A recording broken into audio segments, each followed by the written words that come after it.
Assalamualaikum warahmatullahi wabarakatuh. Salam guru penggerak. Berjumpa lagi dengan saya Wahyu Wardani, guru SMAN 1 Pelumpang Utara. Saya adalah calon guru penggerak angkatan 7 Kabupaten Kota Baru. Dalam pendidikan calon penggerak ini, saya didampingi oleh fasilitator Bapak Harjono dan pengajar praktik Bapak Rafi Hamdi. Pada kesempatan ini, saya akan memenuhi tugas 1.1.A6, yaitu demonstrasi kontekstual modul 1.1. Pada modul ini, saya mempelajari mengenai refleksi filosofis pemikiran-pemikiran Ki Hajar Dewantara dalam pendidikan nasional. Ki Hajar Dewantara lahir di kota Yogyakarta pada tanggal 2 Mei 1889 dengan nama kecil Raden Mas Suwardi Suryaningrat.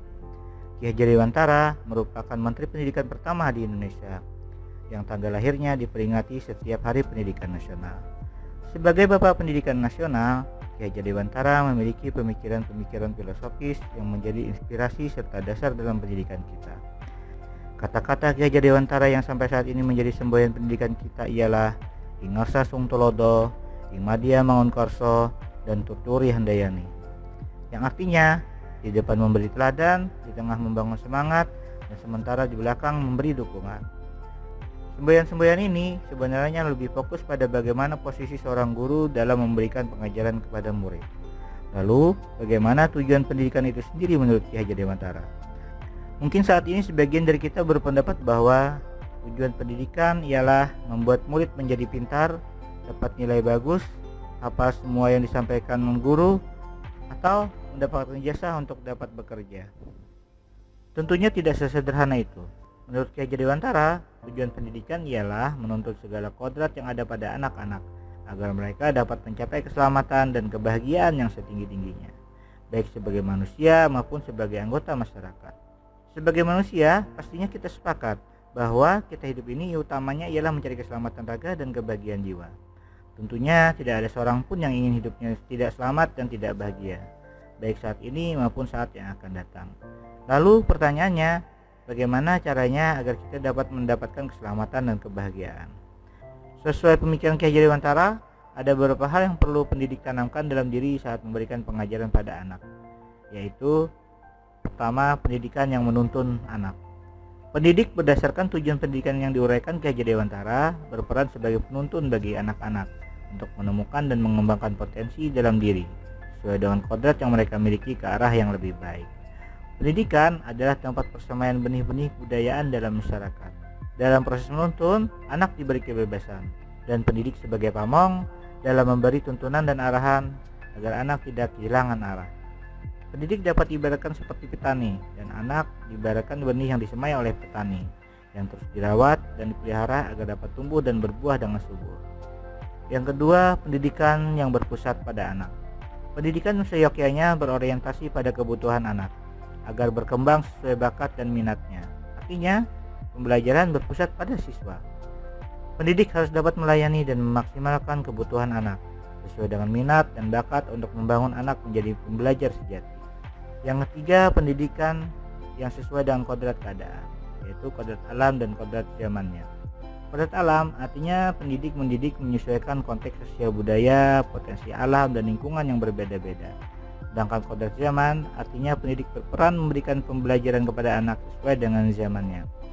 Saat ini abad 21 dengan pesatnya perkembangan teknologi dan informasi, maka kita harus mendidik sesuai kebutuhan zaman saat ini dengan tetap mengingatkan mereka untuk memfilter informasi serta kebiasaan agar tidak bertentangan dengan nilai budaya dengan menjaga kearifan lokal.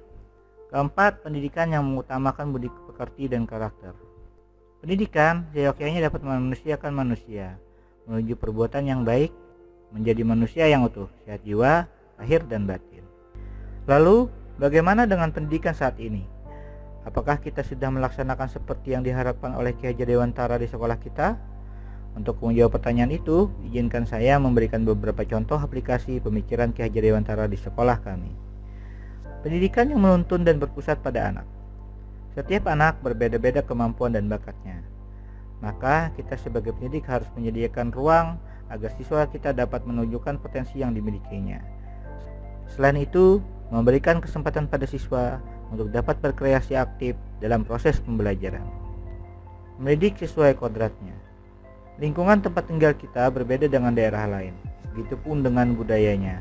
Mengenalkan budaya lokal yang dimiliki serta potensi yang dapat dikembangkan di daerah merupakan wujud pembelajaran sesuai kodrat alamnya. Sedangkan pembekalan siswa dalam penguasaan TIK dan pemanfaatan TIK dalam pembelajaran merupakan wujud pembelajaran yang sesuai dengan kodrat zaman, di mana kita dituntut untuk mampu menguasai teknologi sesuai kebutuhan kita.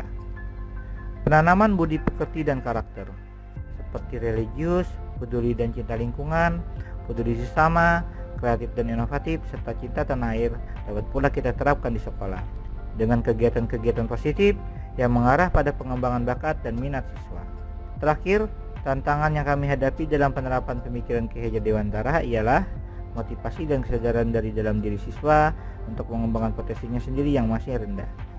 Hal ini tidak lepas dari latar belakang siswa kami yang kebanyakan masih tergolong dalam ekonomi menengah ke bawah, sehingga sebagian besar dari mereka beranggapan pendidikan tidaklah terlalu penting. Solusinya ialah dengan memberikan gambaran tujuan yang jelas mengenai apa yang dihadapi siswa ke depannya. Selain itu, kami juga menyediakan wadah bagi siswa untuk menuangkan potensi-potensi yang mereka miliki dengan kegiatan ekstra dan pengembangan diri di sekolah. Demikian uraian saya mengenai pemikiran-pemikiran Ki Hajar Dewantara yang telah saya pelajari pada modul 1.1. Semoga apa yang telah saya sampaikan dapat dipahami dengan baik. Apabila ada kekurangan dari apa yang saya sampaikan, saya mengucapkan mohon maaf. Akhir kata saya ucapkan wassalamualaikum warahmatullahi wabarakatuh. Salam guru penggerak.